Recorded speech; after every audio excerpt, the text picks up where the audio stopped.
जय हो कार्तिक मास की। आज कार्तिक मास के 15वें अध्याय की कथा। देवर्षि नारद जी से राजा पृथु ने कहा, हे देवर्षि, दैत्यराज ने क्या किया वह सब मुझे विस्तार पूर्वक सुनाइए।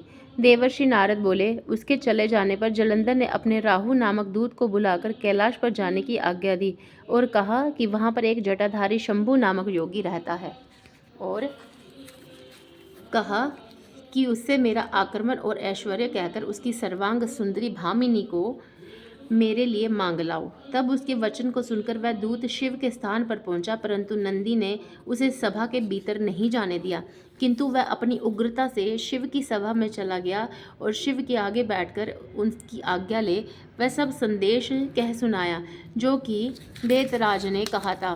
फिर तो उस राहु नामक दूत ने ऐसा कहते ही भगवान शूलपाणी के आगे पृथ्वी फोड़कर एक शब्द वाला पुरुष प्रकट हो गया, जिसका कि सिंह के समान मुख था और जो कि मानो दूसरा नरसिंह था।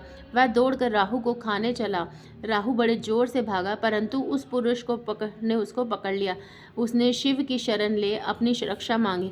शिवजी ने उस पुरुष को राहु को छोड़ देने के लिए कहा कि मुझे बड़े जोर की भूख लगी है, मैं क्या खाऊं। महेश्वर ने कहा, यदि तुझे भूख लगी है तो शीघ्र ही अपने हाथ पैरों का मांस भक्षण कर ले। शिवजी की आज्ञा से वह पुरुष शीघ्र ही अपने हाथों और पैरों का मांस भक्षण कर गया। अब केवल उसका सिर ही शेष मात्र रह गया था।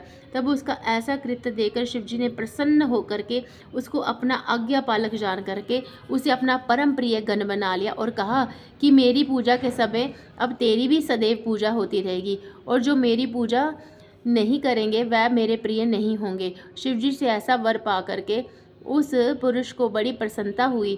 उस दिन से वह शिवजी के द्वार पर सकीर्ति मुख के नाम से वह गण विख्यात होकर के रहने लगा।